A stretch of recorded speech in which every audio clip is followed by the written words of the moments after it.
നമസ്കാരം. എല്ലാ ശ്രോതാക്കൾക്കും ഈ വാരത്തെ ന്യൂസ് ബ്രോഡ്കാസ്റ്റിലേക്ക് സ്വാഗതം. വാർത്തകളുമായി ഞാൻ മയ. ആദ്യമായി പ്രധാന വാർത്തകൾ. വിശ്വ കായിക മാമാങ്കത്തിന് പാരീസിൽ തിരിതെളിഞ്ഞു. ജൂലൈ 26 മുതൽ ഓഗസ്റ്റ് 11 വരെയാണ് ഒളിമ്പിക്സ് നടക്കുന്നത്. ഇതിനോടകം ഫുട്ബോൾ, എയർ റൈഫിൾ, നീന്തൽ, അമ്പെയ്ത്ത് അടക്കമുള്ള എല്ലാ മത്സരങ്ങളും ആരംഭിച്ചു കഴിഞ്ഞു. 2024 ഒളിമ്പിക്സിലെ ആദ്യ സ്വർണം ചൈനയ്ക്കാണ് ലഭ്യമായിരിക്കുന്നത്.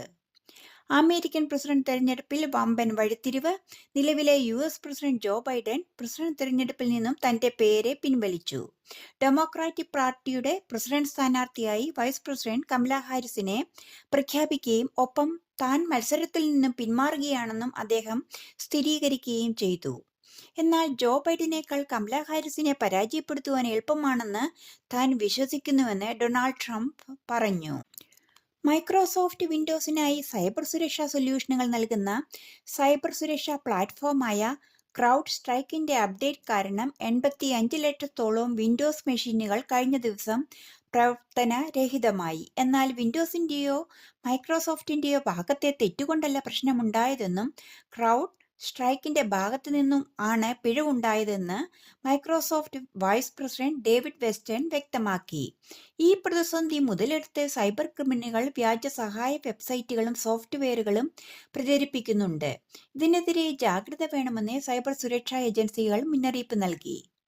ബാങ്കുകൾ മുതൽ മീഡിയ കമ്പനികൾ വരെയുള്ള നിരവധി വ്യവസായങ്ങളെ ബാധിച്ച IT തകർച്ചയിൽ വിമാനത്താവളങ്ങളും വിമാന കമ്പനികളും കുടുങ്ങിയതിനാൽ ലോകമെമ്പാടുമുള്ള വിമാനയാത്രക്കാർക്ക് ചെക്ക് ഇൻ കാലതാമസം, ഫ്ലൈറ്റ് റദ്ദാക്കൽ എന്നീ പ്രശ്നങ്ങൾ നേരിട്ടു.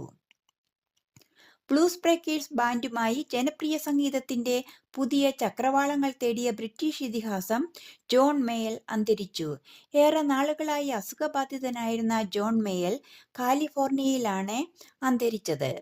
1964 അരങ്ങേറ്റം കുറിച്ച മേയൽ എറിക് ക്ലാപ്റ്റൺ, ജാക്ക് ബ്രൂസ്, മിക്ക് ഫ്ലീറ്റ്, ജോൺ മക്വി തുടങ്ങിയ താരനിരയുമായി ആണ് സംഗീതത്തിലെ ഇടിമുഴക്കം ആയത്. 4 വർഷത്തെ കാത്തിരിപ്പിനൊടുവിൽ 33ാം ഒളിമ്പിക്സ് പാരീസിൽ തുടക്കം കുറിക്കുവാൻ മണിക്കൂറുകൾ മാത്രം ശേഷിക്കെ ഫ്രാൻസിലെ അതിവേഗ റെയിലിന് നേരെ ആക്രമണം. ഇതോടെ ഭൂരിഭാഗം മേഖലയിലേക്കുള്ള റെയിൽ ഗതാഗതം താറുമാറായി. തകരാറുകൾ പരിഹരിക്കുവാൻ ഒരാഴ്ചയോളം എടുത്തേക്കുമെന്നാണ് ലഭിക്കുന്ന വിവരം. പ്രതിരോധ മന്ത്രിയും ഗതാഗത മന്ത്രി പാട്രിസ് വെർഗ്രേറ്റും സംഭവങ്ങളെ അപലപിച്ചിട്ടുണ്ട്. ആസ്ട്രേലിയൻ വാർത്തകൾ. ഓസ്ട്രേലിയയിൽ വീടുകളുടെയും യൂണിറ്റുകളുടെയും വില വീണ്ടും ഉയർന്നു. സമ്പദ് വ്യവസ്ഥയിൽ അനിശ്ചിതത്വം ഉയരുമ്പോഴും 4 നഗരങ്ങളായ സിഡ്നി, ബ്രിസ്ബെയിൻ, അഡിലെയ്ഡ്, പെർത്ത് എന്നിവിടങ്ങളിൽ ആണ് വില ഉയർന്നിട്ടുള്ളത്. എന്നാൽ അടുത്ത മാസം റിസർവ് ബാങ്ക് പലിശ നിരക്ക് ഉയർത്തിയാൽ അത് ജീവിതത്തെ എങ്ങനെ ബാധിക്കുമെന്നുള്ള ആശങ്കയിലാണ് സാധാരണ ജനത. പ്രതിസന്ധി 2030 വരെ തുടരുമെന്ന് പഠന റിപ്പോർട്ടുകൾ കാണിക്കുന്നു. ഇതിനിടെ കൂടുതൽ തൊഴിലവസരങ്ങളും ഒപ്പം മറ്റു ജീവിത സൗകര്യങ്ങളും ഉണ്ടെന്നുള്ള വിശ്വാസത്താൽ ന്യൂസിലൻഡിൽ നിന്നും മറ്റു രാജ്യങ്ങളിൽ നിന്നുമുള്ള ഓസ്ട്രേലിയയിലേക്കുള്ള കുടിയേറ്റം കൂടുന്നു എന്നുള്ളതും ആശ്ചര്യജനകമാണ്. തൊഴിലില്ലായ്മ നിരക്ക് കുത്തനെ ഉയരുന്ന പ്രവണതയും ഉണ്ടാകുമെന്ന് സാമ്പത്തിക വിദഗ്ധർ പറയുന്നു. ഇതിനിടെ ഓസ്ട്രേലിയയിൽ ജനന നിരക്ക് 2 ദശാബ്ദത്തിലെ ഏറ്റവും കുറഞ്ഞ നിലയിൽ ആണെന്ന് പഠനങ്ങൾ ചൂണ്ടിക്കാട്ടുന്നു. ഈ ഇടിവിന് പ്രധാന കാരണം കുതിച്ചുയർന്ന ജീവിത ചെലവാകാമെന്ന് വിദഗ്ധർ അനുമാനിക്കുന്നു. ലോകത്തെ ഏറ്റവും ശക്തമായ പാസ്പോർട്ടുകളുടെ പട്ടികയായ ഹെൻലി പാസ്പോർട്ട് സൂചികയിൽ നില മെച്ചപ്പെടുത്തി ഓസ്ട്രേലിയ 5ാം സ്ഥാനത്ത് എത്തി. പട്ടികയനുസരിച്ച് ലോകത്തെ ഏറ്റവും ശക്തമായ പാസ്പോർട്ട് ഉള്ളത് സിംഗപ്പൂരിനാണ്. 195 രാജ്യങ്ങളിലേക്ക് സിംഗപ്പൂർ പാസ്പോർട്ട് ഉള്ളവർക്ക് വിസ ഇല്ലാതെ യാത്ര ചെയ്യാം. അതേസമയം പട്ടികയിൽ ഇന്ത്യയുടെ സ്ഥാനം 82ാമതാണ്. 58 രാജ്യങ്ങളിലേക്ക് ഇന്ത്യൻ പാസ്പോർട്ട് ഉടമകൾക്ക് വിസ ഇല്ലാതെ യാത്ര ചെയ്യാം. തെക്കേ ഇന്ത്യൻ വാർത്തകൾ. നിപ വൈറസ് ബാധയുമായി ബന്ധപ്പെട്ട് കേരളം യഥാസമയം ആവശ്യമായ നടപടികൾ സ്വീകരിച്ചതായി ആരോഗ്യമന്ത്രി. ലോകത്തിന് മാതൃകയാവുന്ന വിധത്തിൽ ഗവേഷണ പ്രവർത്തനങ്ങളുമായി കേരളം മുന്നോട്ടു പോവുകയാണെന്നും മന്ത്രി അറിയിച്ചു. 2018 കേരളത്തിൽ ആദ്യം നിപ വ്യാപനം ഉണ്ടായത്. തദ്ദേശീയമായ മോണോക്ലോണൽ ആന്റിബോഡി വികസിപ്പിച്ചെടുക്കുവാൻ ശ്രമവും നടക്കുന്നുണ്ട് എന്നാണ് അറിയുവാൻ കഴിയുന്നത്. ഈ വർഷത്തെ സംസ്ഥാനതല ഓണം വാരാഘോഷം സെപ്റ്റംബർ 13-ന് തിരുവനന്തപുരത്ത് തുടങ്ങും. 19-ന് ഘോഷയാത്രയോടെ സമാപിക്കും. ഓണം മേളകൾ, ഓണം മാർക്കറ്റുകൾ, പച്ചക്കറി കൗണ്ടറുകൾ, പ്രത്യേക സെയിൽസ് പ്രൊമോഷൻ, ഗിഫ്റ്റ് സ്കീമുകൾ, ഓണക്കാല പ്രത്യേക സംഭരണ വിപണന പ്രവർത്തനങ്ങൾ മുതലായവ സംഘടിപ്പിക്കും. കേരള ഹൈക്കോടതി ചീഫ് ജസ്റ്റിസ് അലക്സാണ്ടർ തോമസിനെ പുതിയ സംസ്ഥാന മനുഷ്യാവകാശ കമ്മീഷൻ ആയി നിയമിക്കുവാനുള്ള ശുപാർശ ഗവർണർ ആരിഫ് മുഹമ്മദ് ഖാൻ അംഗീകരിച്ചു. നേരത്തെ മുഖ്യമന്ത്രി, സ്പീക്കർ, പ്രതിപക്ഷ നേതാവ് എന്നിവരടങ്ങിയ ഉന്നതതല സമിതി ഏകകണ്ഠമായാണ് ജസ്റ്റിസ് അലക്സാണ്ടർ തോമസിന്റെ പേര് ഗവർണർക്ക് കൈമാറിയത്. ജസ്റ്റിസ് അലക്സാണ്ടർ തോമസ് ഹൈക്കോടതി ആക്ടിംഗ് ചീഫ് ജസ്റ്റിസ്, കേരള ഹൈക്കോടതിയിൽ ജഡ്ജി, ഇന്ത്യൻ ലോ ഇൻസ്റ്റിറ്റ്യൂട്ടിന്റെ കേരള യൂണിറ്റ് എക്സിക്യൂട്ടീവ് ചെയർമാൻ എന്നിങ്ങനെ വിവിധ സ്ഥാനമാനങ്ങളിൽ പ്രവർത്തിച്ചിട്ടുണ്ട്. ഇന്ത്യൻ കേന്ദ്രതല വാർത്തകൾ. ധനമന്ത്രി നിർമ്മല സീതാരാമൻ അവതരിപ്പിച്ച ബജറ്റിനെ പ്രശംസിച്ച് പ്രധാനമന്ത്രി നരേന്ദ്രമോദി.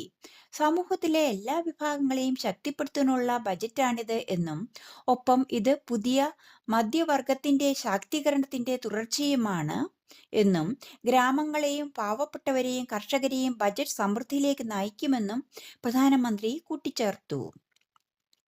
ഇന്ത്യൻ വ്യോമസേനയ്ക്ക് അഭിമാനമായി സുദർശൻ S-400 പ്രതിരോധ മിസൈൽ പരീക്ഷണം വിജയകരമായി പൂർത്തിയാക്കി. റഷ്യൻ നിർമ്മിത S-400 പ്രതിരോധ മിസൈൽ സംവിധാനം പൂർണ്ണതോതിൽ വ്യോമസേനയിൽ ഉൾപ്പെടുത്തുന്നതിന് മുന്നോടിയായിട്ടായിരുന്നു പരീക്ഷണം. ഭഗവാൻ ശ്രീകൃഷ്ണന്റെ ചക്രായുധമായ സുദർശനം എന്ന പേരാണ് പുതിയ മിസൈലിന് വ്യോമസേന നൽകിയത്. ശത്രു വിമാനങ്ങളെ വളഞ്ഞു ഭേദിക്കുന്ന തരത്തിലാണ് മിസൈൽ രൂപകൽപ്പന. ജമ്മു കാശ്മീരിൽ വീണ്ടും സൈനികന് വീരമൃത്യു. കുപ്വാര ജില്ലയിലെ നിയന്ത്രണ മേഖലയിൽ ശനിയാഴ്ച പാകിസ്ഥാൻ ബോർഡർ ആക്ഷൻ ടീം നടത്തിയ ആക്രമണത്തെ സൈന്യം പരാജയപ്പെടുത്തുന്നതിനിടെയാണിത്. 40 മുതൽ 50 വരെ പാക് ഭീകരർ ജമ്മു കാശ്മീരിലെ മലയോര ജില്ലകളുടെ മുകൾ ഭാഗങ്ങളിൽ ഒളിച്ചിരിക്കുന്നതായി ബന്ധപ്പെട്ട വൃത്തങ്ങൾ അറിയിച്ചു. അവരെ പിടികൂടുവാൻ ഈ പ്രദേശങ്ങളിൽ വൻതോതിലുള്ള ഭീകരവിരുദ്ധ പ്രവർത്തനങ്ങൾ നടത്തുവാൻ സൈന്യം തീരുമാനിക്കുകയും സുരക്ഷ ഉറപ്പാക്കുന്നതിനായി നിർണായകമായ ആർമി ഡിഫൻസ് ഇൻസ്റ്റോളേഷനുകളിൽ സുരക്ഷാ നടപടികൾ ശക്തമാക്കുകയും ചെയ്തിട്ടുണ്ട്. കായിക വാർത്തകൾ.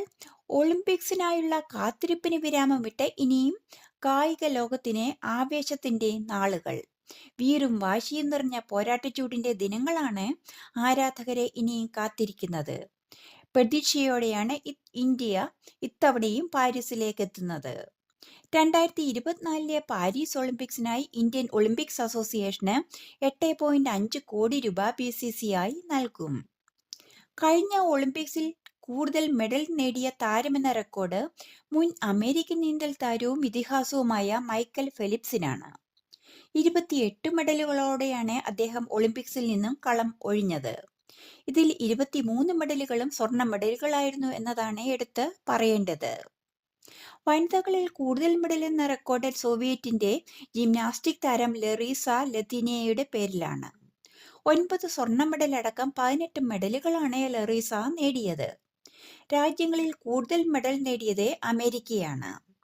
2522 മെഡലുകളാണ് അമേരിക്കയുടെ സമ്പാദ്യം. ഇതിൽ 1022 മെഡലുകളും സ്വർണമാണ്. ഇതോടെ ഈ വാരത്തെ പ്രധാന ന്യൂസ് ബ്രോഡ്കാസ്റ്റ് പൂർണ്ണമാകുന്നു. വാർത്തകൾ എഴുതി വായിച്ചത് മയ.